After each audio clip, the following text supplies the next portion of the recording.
seja bem-vindo a mais um programa da Engiurde. Hoje estamos na histórica cidade de Loures, onde podemos encontrar um centro de ajuda que foi realizado pela Engiurde e recentemente inaugurado.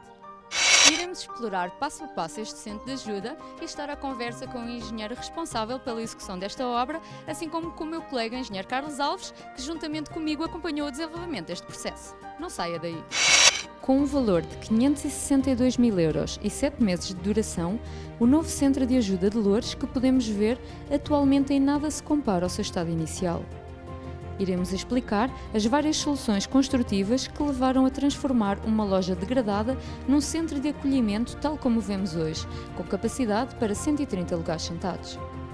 Vamos agora visitar este local, acompanhados pelo meu colega engenheiro Carlos, que juntamente comigo acompanhou o desenvolvimento deste processo, de modo a perceber a grande transformação que a Engiurde fez neste espaço. Carlos, descreve-me um pouco como nós encontramos o imóvel da primeira vez que viemos cá para fazer o estudo de viabilidade. Bem, foi difícil de entender à primeira o que estava à nossa frente, pois o espaço da loja estava totalmente atolado de material e as paredes cobertas de armário. É óbvio que haveria muito trabalho pela frente, porque as máquinas e equipamentos que existiam estavam completamente ultrapassadas e não poderiam ser aproveitadas. Também eram evidentes várias infiltrações que poderiam ter danificado várias zonas, o que veio a ser confirmado quando foi removido todo o entulho do local. No entanto, verificou-se que o edifício tinha potencial para se transformar num centro de ajuda.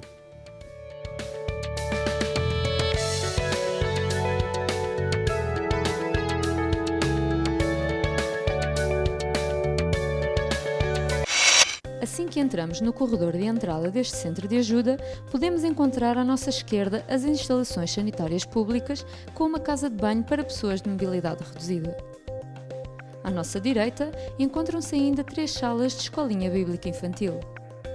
Passando o corredor, entramos na nave principal com uma capacidade para 130 lugares sentados. Atrás da nave, podemos encontrar o batistério e 2 vestiários de apoio.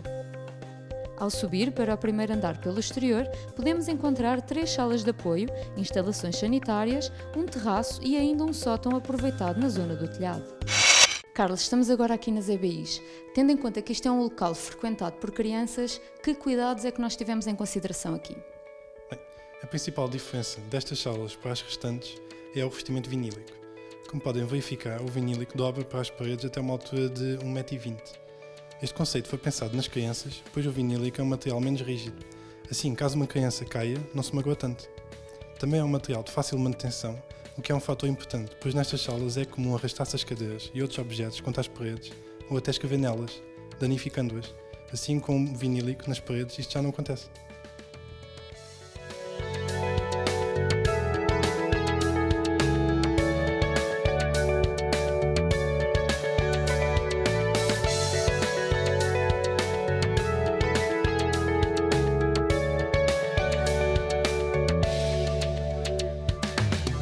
Carlos, atrás de nós temos o batistério. Que intervenções foram feitas neste local? Bem, esta zona foi mais intervencionada, pois anteriormente aqui existia um logador, isto é, não existia qualquer cobertura. Foi executada uma laje de betão inclinada, de modo a poder aproveitar-se este espaço para a criação deste batistério. Mas o verdadeiro desafio foi a criação do batistério em si, pois tivemos que ter cuidado, durante a escavação, de não danificar nenhuma fundação ou tubagem, nem os pilares do edifício com a abertura da passagem para o altar, alterando o posicionamento do batistério à medida que se foram descobertas novas estruturas. E acredito que não foram poucas. O batistério em si é o padrão utilizado nos centros de ajuda, com pastilhas vitrificadas e serigrafadas com o logotipo da Engiurde, escadas em pedras salgadas, corrimões e guarda-corpo em inox e vidro. Também foi considerado um sistema de extração que podemos ver pelas grelhas do teto, com a finalidade de remover os vapores do batistério, evitando que estes danifiquem as pinturas.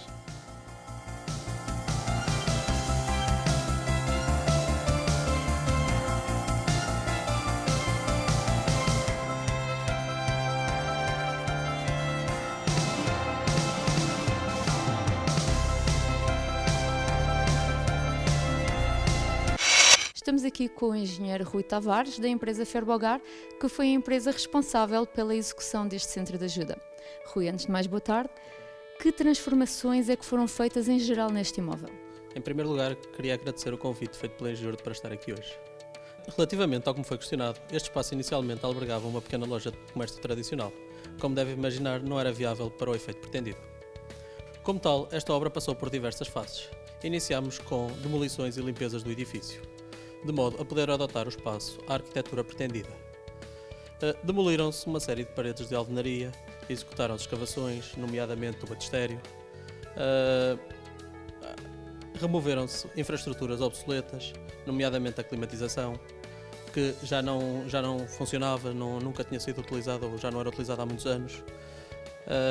Foram removidas as instalações elétricas que estavam fora de serviço e algumas delas já não cumpriam a legislação em vigor. Antes de avançar com os trabalhos no interior, nomeadamente da nova arquitetura, decidimos iniciar pela impermeabilização do terraço. O terraço era uma zona que estava bastante degradada, as membranas estavam com muitas pequenas perfurações e que criavam uma série de infiltrações dentro do edifício. Assim, foram levantadas todas as lajetas interiores, foram colocadas novas membranas, foram colocadas novas telas asfálticas.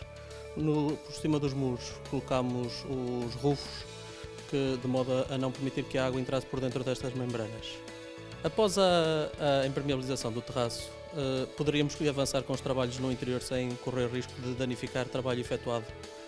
Logo, começámos por levantar novas alvenarias, tanto em gesso cartonado, que normalmente as pessoas conhecem como peladuro, como em alvenaria de tijolo, de modo a adaptar o espaço à nova arquitetura pretendida pela Engiur.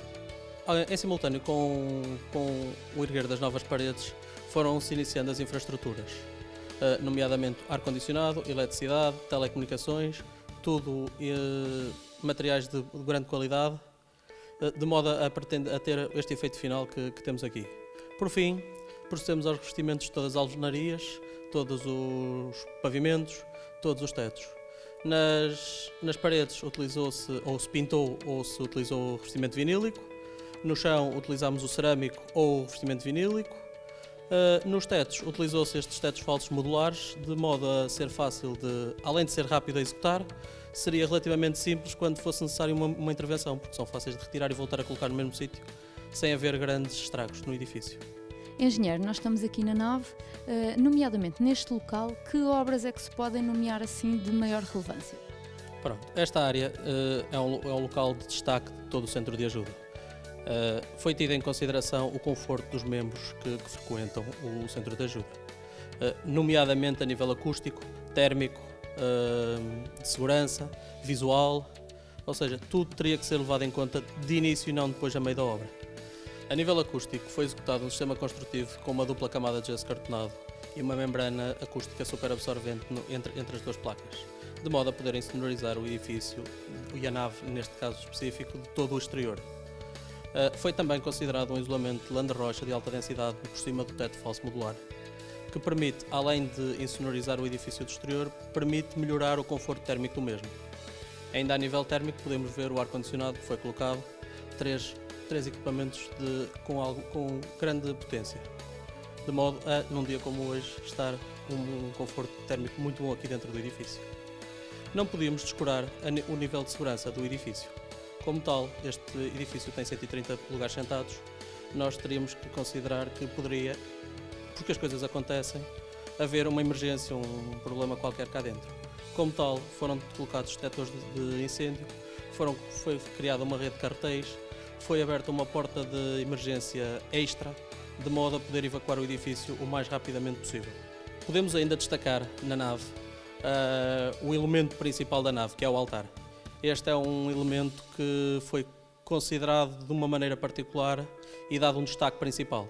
Como tal, foi executado numa estrutura de betão, o revestimento é um revestimento muito mais nobre, estamos a falar de granitos, tanto pedras salgadas como o negro Angola. Foi tida uma especial atenção à iluminação do mesmo, com a criação de luzes indiretas, com a criação de fitas de LED, os próprios letreiros são retroiluminados, tudo de modo a poder destacar este elemento que é, penso que toda a gente sabe, o elemento mais importante de toda a nave.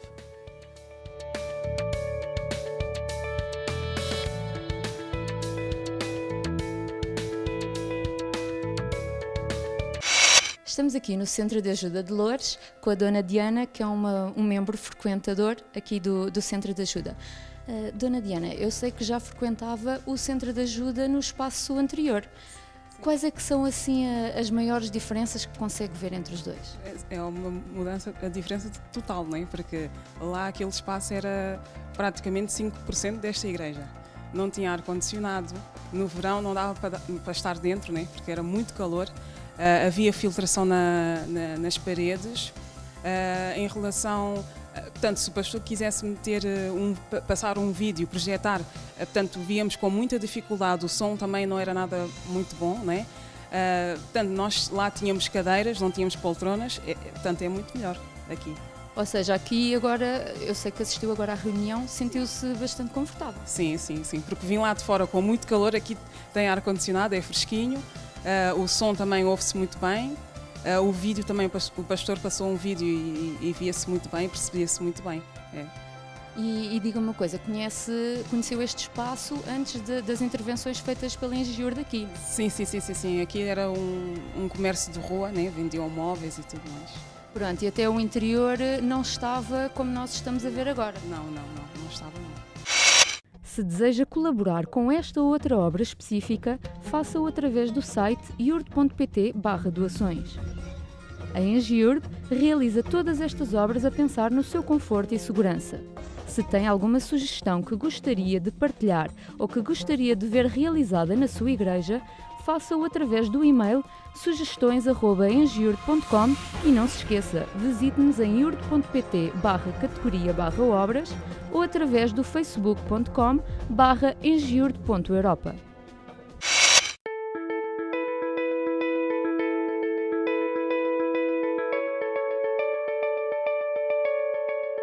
A iluminação é um fator essencial no desenvolvimento de projetos de arquitetura e interiores. Interfere diretamente na maneira como vemos e sentimos o espaço. Cores e texturas devem ser pensadas junto com a luz e os seus efeitos. A sala de estar deve ter uma iluminação agradável e flexível que possa ser alterada de acordo com cada situação. Ela pode ser feita de maneira direta através de candeeiros ou indiretamente através de sancas. Em conjunto com esta iluminação, pode ser utilizada a iluminação de destaque para realçar quadros ou outros objetos. Na sala de jantar, o foco principal de iluminação está na mesa. O uso de luminárias de tipo pendente é suficiente para iluminar todo o espaço, criando uma atmosfera agradável. A cozinha deve ter uma iluminação geral satisfatória, juntamente com uma iluminação de apoio da área de bancada. A casa de banho deve ter uma iluminação suave e agradável. É fundamental uma boa iluminação do espelho e não se esqueça de utilizar um índice de proteção adequado. No quarto, pode-se utilizar iluminação direta ou criar um ambiente mais aconchegante com o uso de iluminação indireta. Outro ponto que deve ser considerado é o uso de luminárias nas mesas de cabeceira. No escritório existe um intenso trabalho visual. Por isso, é recomendado uma boa iluminação. No jardim, a segurança e destaque são as principais funções da iluminação externa. É interessante a utilização de balizadores para demarcar os caminhos e luminárias embutidas no piso para iluminar a vegetação.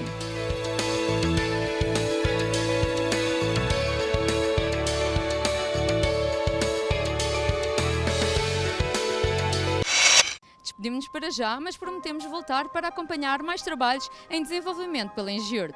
Obrigada por ter estado connosco, até um próximo encontro, tenha uma ótima semana.